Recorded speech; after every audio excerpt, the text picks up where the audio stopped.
Sizdən xahiş edirik ki, xəbərə keçmədən öncə videonu bəyənin və rəy bölməsində fikirlərinizi bildirin.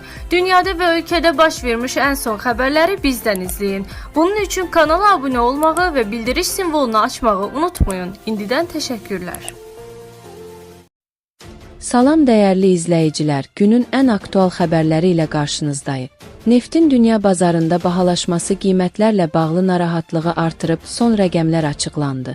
Sinoptiklər isə ölkə ərazisində intensiv yağış, dolu və sel təhlükəsi ilə bağlı əhaliyə ciddi xəbərdarlıq edib. Türkiyəyə məxsus sərnişin təyyarəsinin Nepalda alovlanması beynəlxalq uçuşlarda gecikmələrə səbəb olub. İran lideri Xameneyinin orduya verdiyi yeni sərt tapşırıq bölgədə gərginliyi artırır. Həkimlər isə sürətlə yayılan təhlükəli virusdan qorunmaq üçün vacib qaydaları açıqlayıb.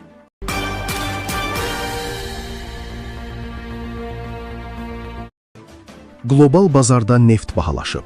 Oxu Az xəbər verir ki, bunu ticarət məlumatları göstərir. Belə ki, Bakı vaxtı ilə saat 08:59-da Londonun IC birjasında iyul ayına çatdırılma ilə Brent markalı neftin fütureslərinin qiyməti 4,64% artaraq barel üçün $105,99 çatıb. New York ticarət birjasında NYMEX iyun ayına çatdırılma ilə WTI markalı xam neftin fütureslərinin qiyməti isə 4,96% artaraq barel üçün $100,15 oldu.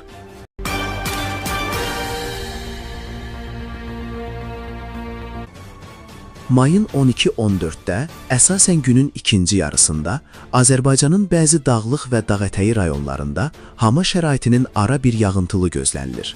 Oxu.az xəbər verir ki, bu barədə Milli Hidrometeorologiya Xidməti məlumat yayıb.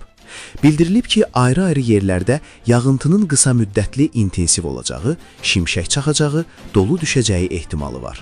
Yağıntılarla əlaqədar çaylarda sululuğun artacağı, bəzi dağ çaylarından qısa müddətli sel keçəcəyi istisna olunmur.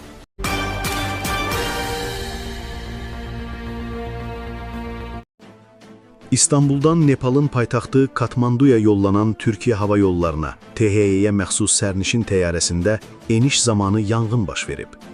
Oxu.az xəbər verir ki, bu barədə Nepal News məlumat yayıb. Məlumata görə eniş zamanı laynerin şassiləri alovlanıb.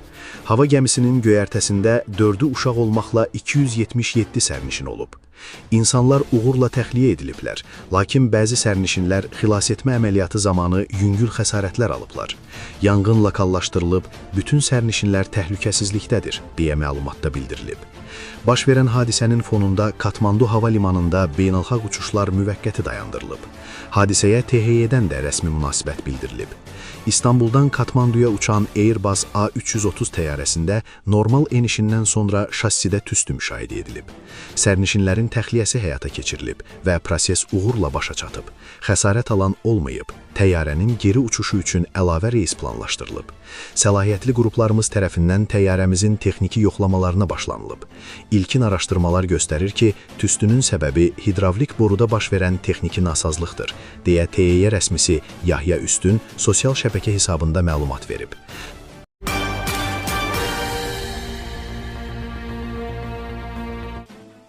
İranın ali rəhbəri Müctəba Xameneyi Xatəm Əl-Ənbiya Mərkəzi Hərbi Qərargahının komandanı Əli Abdullahi ilə görüşü zamanı ölkənin düşmənlərinə qarşı tədbirlərin gücləndirilməsi istiqamətində orduya yeni tapşırıqlar verib. Oxu Az xəbər verir ki, bu barədə SNN telekanalı məlumat yayıb. Məlumata görə, ali rəhbərin göstərişləri İranın düşmənlərinə qarşı qətiyyətli müqavimət tədbirlərini əhatə edib.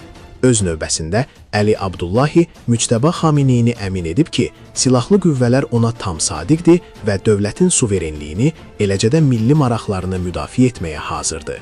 Xatırladaq ki, fevralın 28-də İsrailin Müdafiə naziri İsrail Katz, İsrail Müdafiə qüvvələrinin İrana qabaqlayıcı zərbə endirdiyini açıqlayıb. Daha sonra ABŞ prezidenti Donald Trump ölkəsinin də İrana qarşı hərbi əməliyyatda iştirak etdiyini bildirib. İran isə öz növbəsində İsrailə onlarla balistik raket atıb.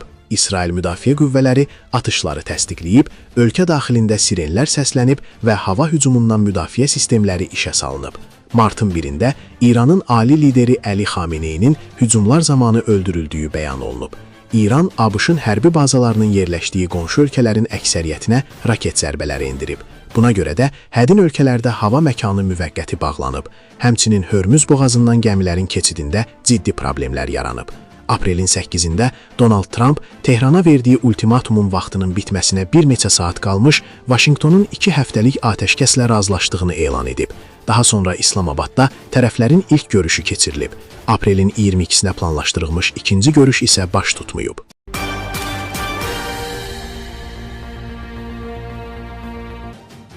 MV Hondius kruiz gəmisində həftələrlə davam edən qeyri-müəyyənlik Tenerife sahillərində beynəlxalq səhiyyə əməliyyatı ilə yekunlaşıb. Ümumdünya Səhiyyə Təşkilatı UETA və İspaniya hökumətinin sıx koordinasiyası nəticəsində sərnişinlər və heyət üzvləri ciddi nəzarət altında gəmidən təxliyə ediliblər. Gəmidə 3 nəfərin ölümü ilə nəticələnən hantavirus epidemiyası Andes virusu aynaya beynəlxalq ictimaiyyətdə narahatlıq yaratsa da, USNİM baş direktoru Tedros Adhanom Ghebreyesus bu vəziyyətin yeni bir covud olmadığını və geniş kütlə üçün riskin minimum səviyyədə qaldığını bəyan edib. Gəmidə qeydə alınan 8 yoluxma halından 6-sı laboratoriya üsulu ilə təsdiqlənsə də, mayın 2-dən bəri yeni ölüm halının baş verməməsi vəziyyətin nəzarət altına alındığını göstərir. Təxliyə edilən şəxslər ciddi sağlamlıq protokolları çərçivəsində kommersiya uçuşlarından kənar, xüsusi charter reysləri ilə ölkələrinə göndərilir və onların 42 günlük aktiv monitorinq dövrü başlayır. Məsələ ilə bağlı Nojoment azza danışan infeksionist Mərdan Əliyev bildirib ki, hantavirusun bu növü xüsusi diqqət tələb etsə də, genişmiqyaslı pandemiya riski daşımır. Andes virusu digər hantaviruslardan fərqli olaraq insandan insana keçmə qabiliyyətinə malikdir. Lakin bu yoluxma yolu adətən çox yaxın təmas tələb edir və virus havada COVID-19 qədər sürətlə yayılmır. Onun sözlərinə görə tətbiq edilən 42 günlük karantin və respirator rejimi tamamilə elmi əsaslara söykənir. Virusun inkubasiya dövrü uzun ola bildiyi üçün 6 həftəlik izləmə və gündəlik temperatur nəzarəti zəruridir. Bu müddət ərzində simptomların vaxtında aşkarlanması həm xəstənin həyatını xilas edir, həm də ətrafdakıların təhlükəsizliyini zəmanət altına alır. İnfeksionistin sözlərinə görə ictimaiyyətin təşvişə düşməsi üçün əsas yoxdur.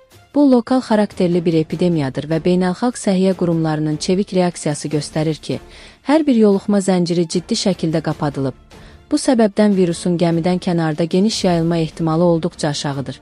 Məsələ ilə bağlı Nojoment azza danışan infeksionist Mərdan Əliyev bildirib ki, hantavirusun bu növü xüsusi diqqət tələb etsə də, genişmiqyaslı pandemiya riski daşımır. Andes virusu digər hantaviruslardan fərqli olaraq insandan insana keçmə qabiliyyətinə malikdir. Lakin bu yoluxma yolu adətən çox yaxın təmas tələb edir və virus havada COVID-19 qədər sürətlə yayılmır. Onun sözlərinə görə tətbiq edilən 42 günlük karantin və respirator rejimi tamamilə elmi əsaslara söykənir. Virusun inkubasiya dövrü uzun ola bildiyi üçün 6 həftəlik izləmə və gündəlik temperatur nəzarəti zəruridir.